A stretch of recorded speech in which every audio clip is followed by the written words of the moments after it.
The night shift had always been solitary, but Samuel liked it that way.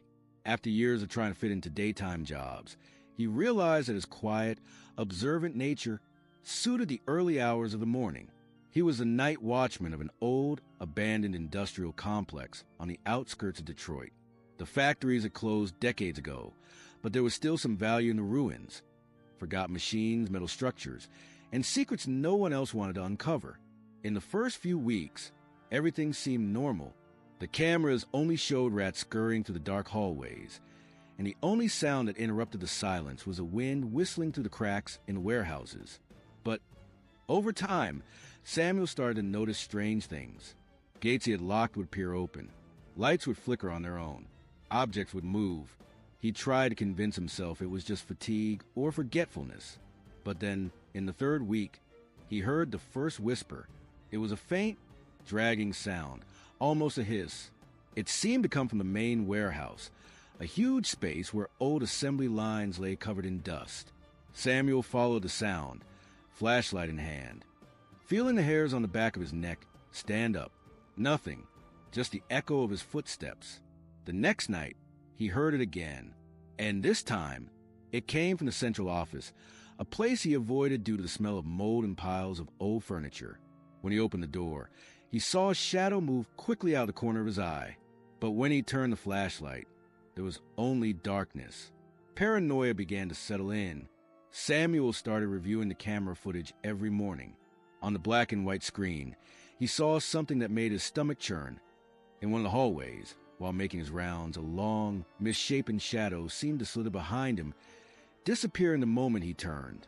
He rewound the tape numerous times, trying to find an explanation. The shadow had no owner. It moved on its own. The following week, the noises grew louder. Dull thuds echoed through the complex. Scratches on the walls. Voices murmuring in a language he didn't recognize. One night, while making his rounds, the radio crackled with violent static, and a faint voice whispered, "Go away." Fear began to eat away at his sanity. He slept poorly, plagued by nightmares of hands reaching out of the darkness to grab him. But he needed the job. He tried to ignore the signs, act as though nothing was happening. Until one cold dawn, everything changed. The electricity went out. The complex plunged into total darkness. The radio fell silent. Trapped in the dark, Samuel felt an unnatural chill around him. A rotten smell filled his nostrils. And then the sound of footsteps. But not his own. He raised a lantern. The light trembled in his sweaty hand. At the end of the hallway, something was dragging itself. Tall, thin, awkward. Its skin seemed to be made of liquid shadows. It had no eyes, but Samuel felt it watching him. The radio crackled again, and the voice whispered, now clearer, "He sees you." Samuel ran. He felt the air growing dense, as though the factory itself was alive, trying to hold him back. The door seemed farther with each step. When he finally reached the exit, he twisted the doorknob with all his strength and threw himself outside, falling onto the cold asphalt. He gasped for breath, sweating, his eyes fixed on the dark building. The sleeping city seemed like another world, distant from the factory's darkness. But something was wrong. The silence wasn't normal. The wind wasn't blowing. Not even the crickets were singing. And then he felt it, behind him. The cold breath, the weight of a nameless presence. The whisper, now inside his own mind. He never left. Samuel jumped to his feet and ran to his car. His hand shook so much that it took him a while to fit the key into the ignition. When he managed, he floored the gas pedal without looking back. But through the rear-view mirror, he swore he saw a shadow moving by the complex entrance. He never returned. He quit his job the next morning and left the city. But distance didn't bring relief. In the first hotel he stayed at, the electricity went out in the middle of the night. In the second, the TV crackled for no reason. In the third, the car's radio turned on by itself, and between static and silence, he heard his name whispered. There is no escape from something that hides in the darkness. Something that now knew his name, his face, his fears. Samuel knew that it didn't matter how many cities he crossed, how many doors he locked. That thing had followed him from the factory.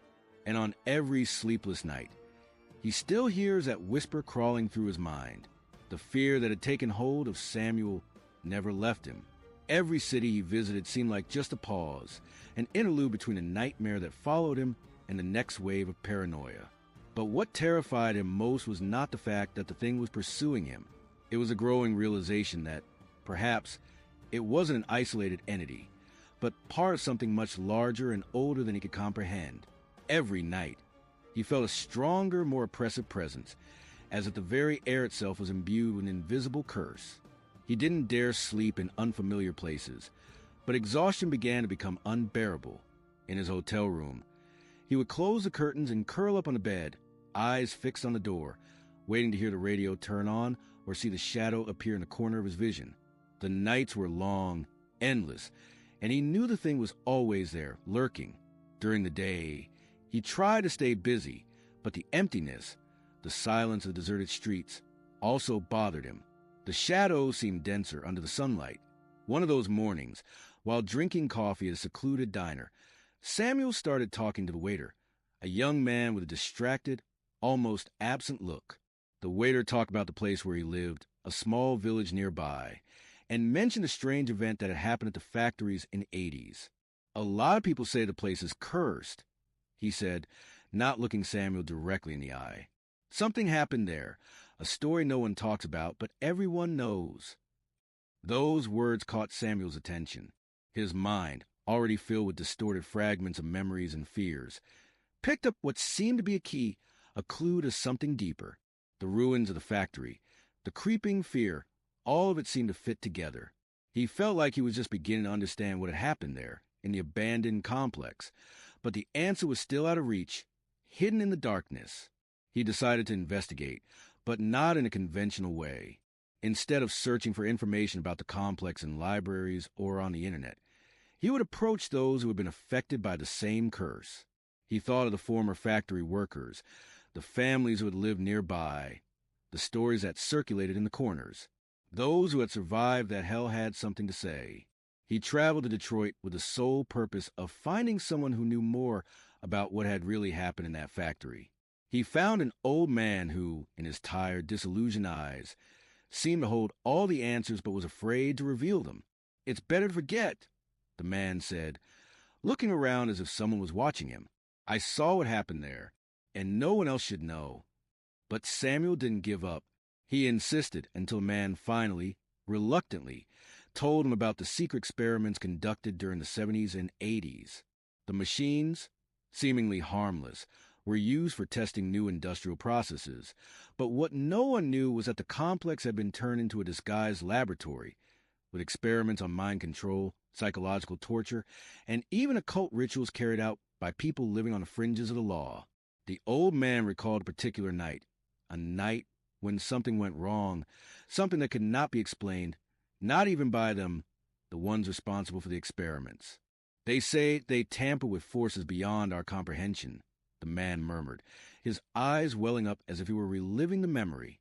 The workers started disappearing, one by one. Some came back, but they were different, and others never came back. Samuel felt a shiver down his spine. That didn't fully explain what he was experiencing, but the pieces were starting to come together. He needed to go back to the complex. He needed to understand what was happening there once and for all, even if it was the last thing he ever did. The next morning, he drove to the ruins.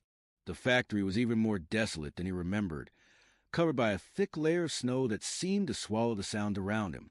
The atmosphere was heavy, filled with oppressive energy. The cold was biting, but Samuel didn't feel it.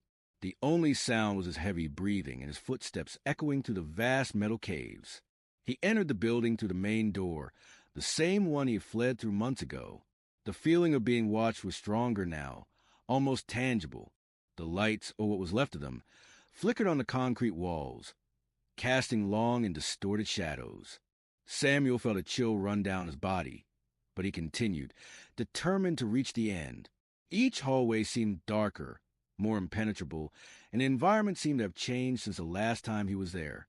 There was a sense that the factory was alive, that its hallways were moving, adjusting around him. He made his way to the central office, the place where it all began. When he entered, something made him stop. The air was different, denser. The walls seemed to pulse. And then he saw it. At the back of the room, in a corner he had never noticed before, there was a door. It hadn't been there before. He approached slowly, his heart racing. The doorknob was cold, as if it had been left out in the elements for years. When he turned it, a strange sensation enveloped him, as if he had been transported to another dimension. On the other side of the door, there was no more factory, no more ruins. It was a vast, dark space with a dirt floor. Shadows danced on the walls, and the whisper he knew so well intensified. "He sees you." The voice hissed, now clearer than ever. Samuel felt the ground tremble beneath his feet. The shadows began to move on their own, sliding and stretching toward him. He tried to go back to the door, but it had vanished. The hallway behind him was empty. He was trapped. And then he saw the figure moving toward him through the shadows, an entity with the same shapeless form, its skin of liquid shadows twisting, as if it were alive, a creature forged in the darkness. "You can't escape," the voice whispered inside his head. He never left. Samuel felt his body freeze. The creature was right in front of him now, its eyes without pupils, like black holes. He tried to scream, but couldn't. He felt a sharp pain in his head, as if something was piercing his mind, pulling his thoughts into an absolute void. And then everything went dark. When Samuel woke up, the first sound he heard was a muffled, distant scream, as if it were the echo of something terrible and undefined. He didn't know where he was or how he had gotten there, but the feeling of disorientation was immense. His body was cold, and the pain that afflicted him seemed to be the result of a never-ending nightmare. He tried to move, but mental paralysis still dominated him, a suffocating sensation that prevented him from making any conscious movement. His mind was cloudy, as if the nightmare he had just experienced was still intact, like a dark cloud hovering over his consciousness. He tried to force himself to rise, but his muscles were heavy, as if he were submerged in water, trapped in some place of no return. The environment around him began to clear, and Samuel realized that he was no longer in a factory, but in a much deeper and darker place. He was lying on a rocky, damp floor, his hands touching the cold surface, and the walls around him looked dirty and crumbling. He looked up at the low ceiling, feeling the oppression of the cramped space, as if he were in some sort of underground cave. But what scared him the most were the sounds surrounding him. It wasn't just the distant screams, but also unsettling murmurs that seemed to come from every corner, as if the place were impregnated with an ancient presence, a malevolent energy that had long accustomed itself to inhabiting the depths of the earth. He felt that those voices were not from people, but from something much older, much more evil, an invisible and cruel force that had not been affected by the passage of time. With a colossal effort, Samuel stood up, but his body still trembled with weakness and fear. The pain in his head, like an overwhelming weight, made every movement a torture.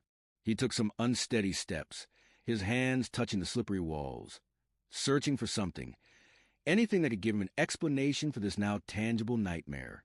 The feeling of being pursued, the feeling that something was always there, lurking, was not new to him. But now, this sensation was more physical, more palpable, almost as if he could touch the presence that was stalking him. Something was watching him closely, moving silently, getting closer with every step he took. He didn't know how, but he felt that this wasn't just a trick of his mind. It was real. As he walked, Samuel spotted a figure in the darkness, its silhouette twisting in a disconcerting way, as if the very space around it was deforming. It was the creature, the same one he had seen in the factory, the one that was chasing him. The liquid shadow, with its shapeless form, seemed made of the very darkness that enveloped him, almost as if it were an extension of fear he carried in his soul. It moved soundlessly, but every movement seemed to cut the air around it like a sharp blade. Samuel felt paralyzed for a moment, trapped in his own helplessness. But something inside him awoke, a growing rage that pushed him to take another step. He could no longer run. Not anymore.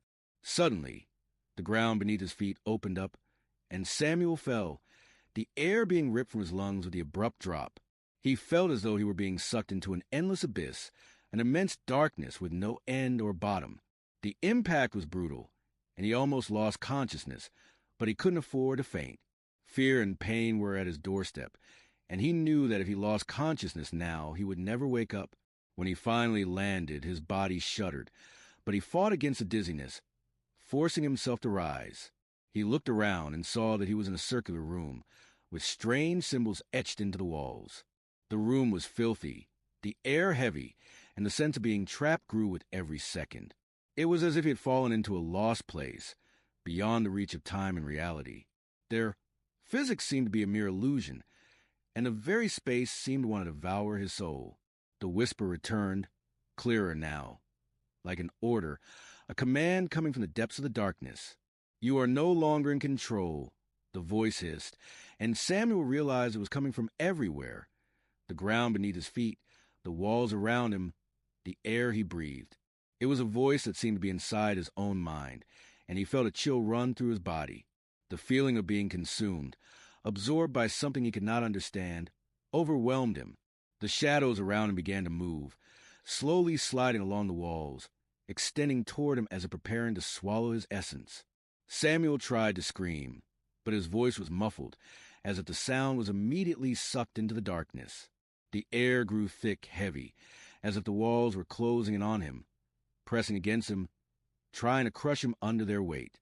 With immense effort, Samuel closed his eyes, squeezing them tightly as he tried to focus. The pain in his head grew with every second, as if something were trying to tear apart his mind. But deep down, he knew what he had to do. He needed to fight. He could not surrender to that presence, to that malevolent force that dominated him.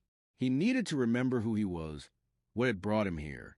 With a primal scream, he broke the mental paralysis that had held him captive. He would no longer let himself be imprisoned. Not anymore. With a violent movement, he advanced toward the shadows, breaking the cycle of fear that had kept him a prisoner for so long. The place around him seemed to contort, reality beginning to unravel beneath his feet. The walls began to distort. The ground trembled, as if the very essence of the place were being shattered. The shadows that had once surrounded him spread out and writhed in agony, trying to escape his growing strength. He was taking control. He was freeing himself.